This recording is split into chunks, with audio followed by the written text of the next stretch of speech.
रहा जो उठाए वो मेरे गुनाह, जा रहा जो उठाए वो मेरे गुनाह। कोड़ों के निशान करते हैं बयां, कोड़ों के निशान करते हैं बयां। सारा खुदाबंद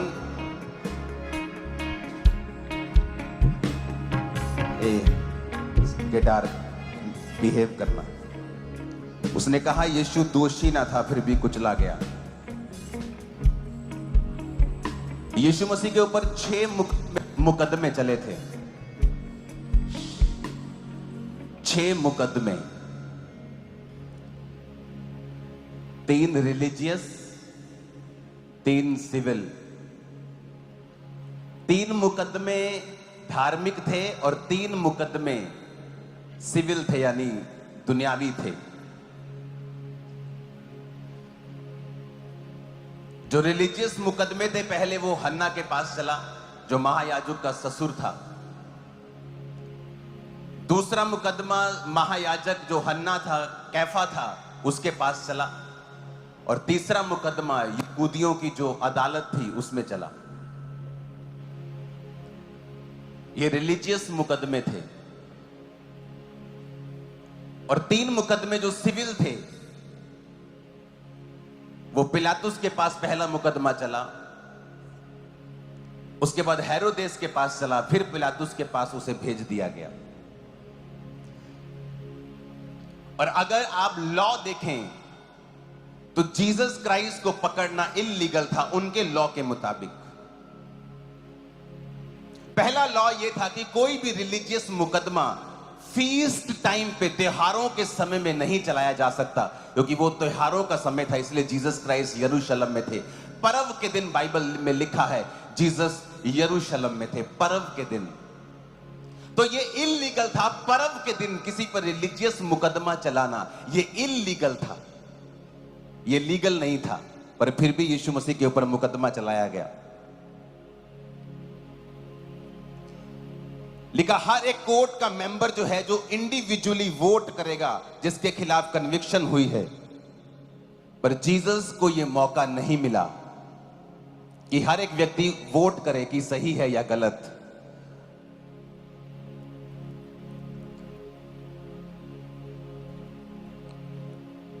अगर डेथ पेनल्टी दी जाती है तो वो रात के समय में उसको देना एक इल्लीगल काम था। जिसको जो अक्यूज है उसको एक वकील देना उनका काम था, लेकिन जीसस को वो नहीं दिया गया था।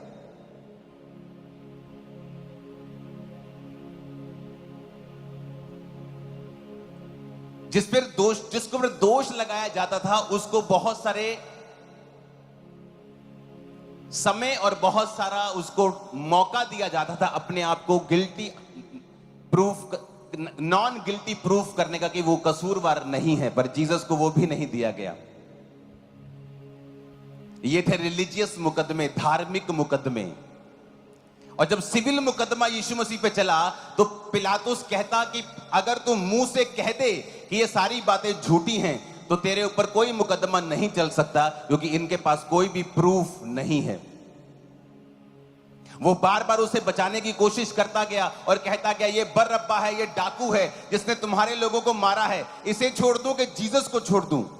फिर वो कहते नहीं, जीसस को क्रूस पे चढ़ा, तू इसको छोड़ दे। पिलातुस फिर बड़ा हैरान हुआ। हेरोदेस ने भी परमेश्वर का मजाक उड़ाया और उसको पागल कहा। 6 मुकदमे जीसस क्राइस्ट के ऊपर चलाए गए, जिनमें से एक पर भी वो दोषी नहीं था। आज उस समाज में जिसमें आप रहते हैं, क्या है गुड फ्राइडे मैसेज? जिस दुनिया में आप रहते हैं आपके साथ धक्का होता है, अन्याय होता है, आपकी फैमिली के द्वारा, आपके लोगों के द्वारा, आपके समाज के द्वारा, आपके आसपास रहने वाले लोगों के द्वारा बड़े लोगों के द्वारा, किसी के भी द्वारा।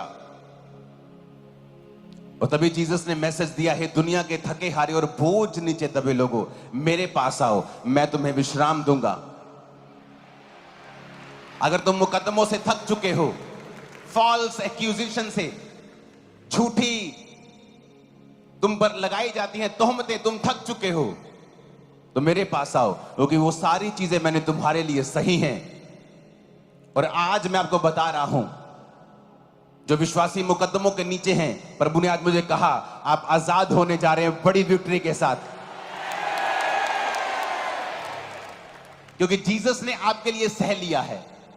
अगर उसने सिर्फ लहू बहाना होता तो वो आता, कोई उनको तलवार मार देता या उनको कुछ मार देता, वो लहू बहता और वो आपके और मेरे पापों की माफी का इंतजाम हो जाता।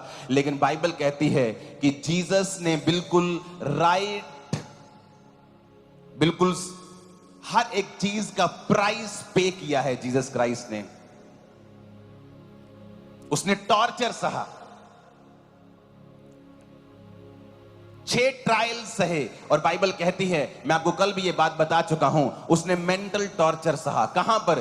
गतसमनी के बाग में। गतसमनी का मतलब है ऑयल प्रेस, यानी तेल को प्रेस करने वाली मशीन। कि जब आप तेल में बादाम डालते हैं, ऑलिव डालते हैं, उसको पीसते हैं तो नीचे से तेल निकलता है। क्यों परमेश्वर ने गतसमनी बाग को चुना? क्योंकि परमेश्वर को मालूम था कि उसे भी ऑलिव्स की तरह, जैतून की तरह प्रेस किया जाएगा, और वो ऑयल, वो मसा, वो ग्रेस निकलेगी जो तुम्हारे लोगों के लिए होगी। उसे मालूम था। और वचन कहता है कि जब वो गतसमनी बाग के अंदर था, तो वचन कहता है, जब आप पढ़ते हैं कि यीशु मसीह का जो पसीना था,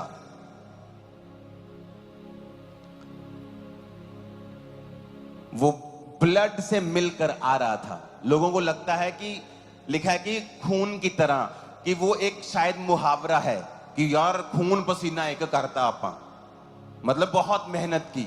उनको लगता है कि शायद जीसस क्राइस्ट बहुत ज्यादा प्रार्थना में थे, कि मतलब ऐसा उन्होंने एज ए शाब्दिक एक इल्यूजन क्रिएट की है कि जीसस क्राइस्ट का पसीना ना लहू की माफिक निकल रहा था। लेकिन ऐसा नहीं था, ऐसा नहीं था। मैं आपको वचन से समझा सकता हूं।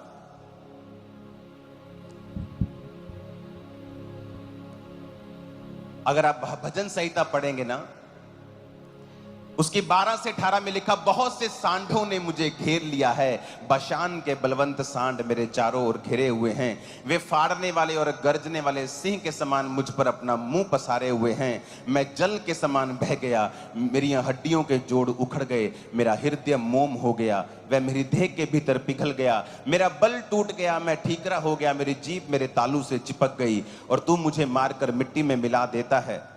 क्योंकि कुत्तों ने मुझे घेर लिया है, कुकर्मियों की मंडली मेरे चारों ओर मुझे घेरे हुए है। वे मेरे हाथ और मेरे पांव छेदते हैं, मैं अपनी हड्डियां गिन सकता हूं। वे मुझे देखते और निहारते हैं, वे मेरे वस्त्र आपस में बांटते हैं और मेरे पहरावे पर चिट्ठी डालते हैं।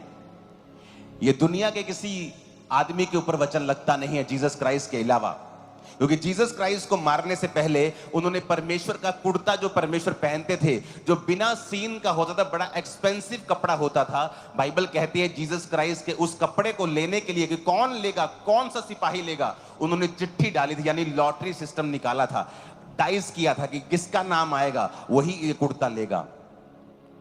वो मेरे वस्त्र आपस में बांटते और मेरे पहरावे पर चिट्ठी डालते हैं। मैं अपनी सब हड्डियां गिन सकता हूं, वो मुझे देखते और निहारते हैं। वचन कहता है कि जब यीशु मसीह के ऊपर कोड़े लगाए गए थे, 39 कोड़े पड़े थे, अगर आप उन कोड़ों को देखेंगे तो वो कोड़े ऐसे निकले हुए होते थे, और उनमें चमड़ा और लोहा और उसके ऊपर हड्डियों के टुकड़े और मांस और धातु के टुकड़े तीखे करके लगाए होते थे, कि जब वो एक कोड़ा पड़ता था तो वो मांस को नोच के बाहर निकालता था, और यीशु मसीह की पीठ से लेके, बैक से, बटक से लेके नीचे पांव तक, नीचे तक वो पूरा छील दिया गया था, और हड्डियां नजर आ रही थी, मांसपेशियां फट गई थी, मांस फट गया था। हड्डियां आप गिन सकते थे, जीसस क्राइस्ट की हड्डी टांग की, ये हड्डी पीठ की, पसलियां आप गिन सकते थे, देख सकते थे कि बाइबल कहती है कि वो उसकी सुंदरता आदमियों की जैसी नहीं रह गई थी। ये तो दाऊद के भजन संहिता है, जीसस क्राइस्ट के जन्म से कितने हजार साल पहले की ये बातें हैं। उसने कहा मेरा बल टूट गया, ठीकरा हो गया। उसने कहा मैं जल के समान बह गया, मेरी हड्डियों के जोड़ उखड़ गए। जब यीशु मसीह को कीलों के साथ क्रूस पर ठोका गया था और जब वो क्रूस खड़ा किया गया था, जब झटका लगा था खड़े करते वक्त, तो जीसस क्राइस्ट के जो हड्डियों के जोड़ थे, क्योंकि उनको जो उनका सारा जो भार था वो उनकी हड्डियों के ऊपर था, उनके हाथों और पांवों के कीलों ने उनको संभाला हुआ था। तो जब जीसस क्राइस्ट को खड़ा किया था तो जीसस क्राइस्ट की हड्डियों के जो जोड़ थे वो उखड़ गए थे। और जब उनको कोड़े लगाए गए थे तो उस कोड़ों का नाम एक उपनाम होता था, जिसका मतलब होता था हाफ डेथ, क्योंकि जो कोड़े खाते थे, 39 कोड़े जिस व्यक्ति को पड़ते थे, उनमें से आधे व्यक्तियों की मृत्यु उन्हीं कोड़ों के कारण हो जाती थी। वो आगे जा ही नहीं पाते थे। जिसको कोड़े पड़ते थे, अगर मान लो थोड़ा बहुत माड़ा मोटा बंदा कमजोर है, वो 39 कोड़ों में ही अपना दम तोड़ देता था, क्योंकि ब्लड, फ्लैश, मांसपेशियां जब फटती थी तो वो उन्हीं कोड़ों की मार से वो मर जाता था। और वचन में लिखा हुआ है कि परमेश्वर ने कहा मेरा हृदय मोम हो गया, वह मेरी देह के भीतर पिघल गया। आपको लगता है कि परमेश्वर कोई शाब्दिक बात कह रहे हैं, इस तरह लोग बोलते हैं कि यार मेरा दिल टूट गया। नहीं नहीं नहीं, ये परमेश्वर सचमुच कह रहा है, क्योंकि जब जीसस क्राइस्ट को क्रूस के ऊपर चढ़ाया गया तो उनकी मौत इस कारण हुई कि जब क्रूस के ऊपर चढ़ाया गया तो उनकी हड्डियों के जोड़ उखड़ चुके थे और उनका सारा भार हाथों और पांवों के कीलों पर था और उनको सांस लेने में दिक्कत थी। और जब एक व्यक्ति क्रूस पर होता है और सांस नहीं ले पाता तो उसका जो हार्ट होता है वो ऑक्सीजन नहीं पहुंचा पाता, और जीसस क्राइस्ट के हार्ट के फटने के कारण उनकी मृत्यु हुई थी। क्योंकि ऐसी जो दूसरे दो लटकाए गए थे वो अलग तरह से थे, वो मरे नहीं थे, लेकिन जब जीसस क्राइस्ट की शाम को मृत्यु होती है तो लोग बताते हैं कि वो मर गए। और जब अंदर अथॉरिटीज को मालूम होता है वो बड़े हैरान होते हैं कि इतनी जल्दी कैसे मर गए, क्योंकि जीसस के कोड़ों के कारण, उसके वो हाथों और पैरों के कीलों के कारण, और सारा भार हार्ट के ऊपर था, और वो जो पंप करता जा रहा था और ऑक्सीजन सप्लाई करता जा रहा था, और एक प्रेशर के कारण बाइबल कहती वो मोम हो गया और फट गया और पिघल गया, यानी जीसस का हार्ट फट गया। इसलिए जब नेजा मारा गया था पसली के ऊपर, वहां से पानी भी निकला था और लहू भी निकला था। मैं ये क्यों चीजें आपको बता रहा हूं, क्योंकि जीसस ने आपके लिए परफेक्ट प्राइस पे किया है। और अगर आप उसकी इन सब चीजों को अगर आप मेडिकली प्रूफ करना चाहेंगे, आप इसको प्रूफ भी कर सकते हैं जो मैंने कहा है। हालेलुया।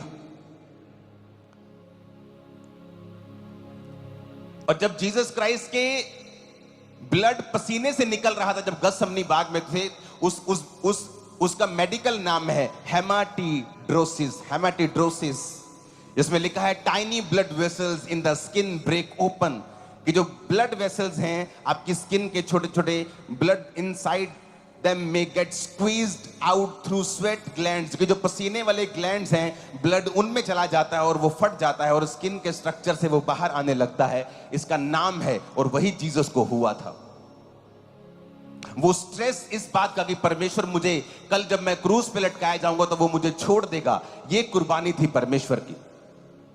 इसलिए आज जब लोग मसीह में आते हैं, दूसरे लोगों के लिए वो धर्म परिवर्तन होता है, लेकिन उनको ये मालूम नहीं होता, जो मसीह में आता है वो स्वीकार करता है कि प्रभु तूने मेरे लिए वो स्ट्रेस जो सही, वो इतनी थी कि तेरा ब्लड, पसीने के ग्लैंड्स जो होते हैं, अब मेरे को अगर पसीना आ रहा है तो वो फट गए थे अंदर से और ब्लड पसीने के साथ मिलके बाहर आ रहा था। वो स्ट्रेस परमेश्वर ने झला, और इसलिए जब आप जीसस क्राइस्ट को उद्धारकर्ता मानते हैं और कबूल करते हैं, वो स्ट्रेस आपकी लाइफ से खत्म हो जाता है, क्योंकि परमेश्वर ने आपके लिए प्राइस को पे कर दिया है।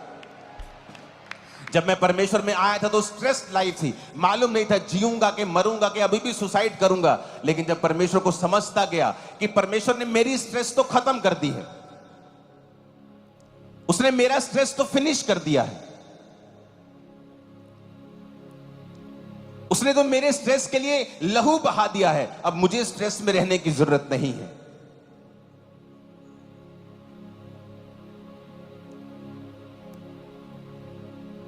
उस पे 6 मुकदमे चलाए गए, सारे इल्लीगल थे, उन्हीं के मुताबिक इल्लीगल थे, लेकिन परमेश्वर ने उन मुकदमों को सहा, वो मारा गया और तीसरे दिन शैतान का तमाशा बना के वो जी उठा। और मैं आपकी लाइफ के ऊपर आज भविष्यवाणी कर रहा हूं कि आपके मुकदमों का परमेश्वर तमाशा बनाने के लिए जा रहे हैं इसी साल और अगले साल। और कोई दुनिया की ताकत आपको हरा नहीं पाएगी यीशु मसीह के सामर्थ्य नाम, क्योंकि जीसस ने इल्लीगल मुकदमे हमारे लिए सह लिए। प्रेज़ द लॉर्ड सभी को। हमारा विश्वास है कि आपको ये अच्छी लगेगी और आपका गुड फ्राइडे बहुत अच्छा गया होगा। और हमारी तरफ से आपको बहुत बहुत शुभकामनाएं गुड फ्राइडे की। अगर आपको वीडियो अच्छी लगे तो वीडियो को लाइक करें, शेयर करें और ऐसे वीडियो देखने के लिए आप हमारे चैनल सब्सक्राइब करें। सबको जय मसीह की। God bless you.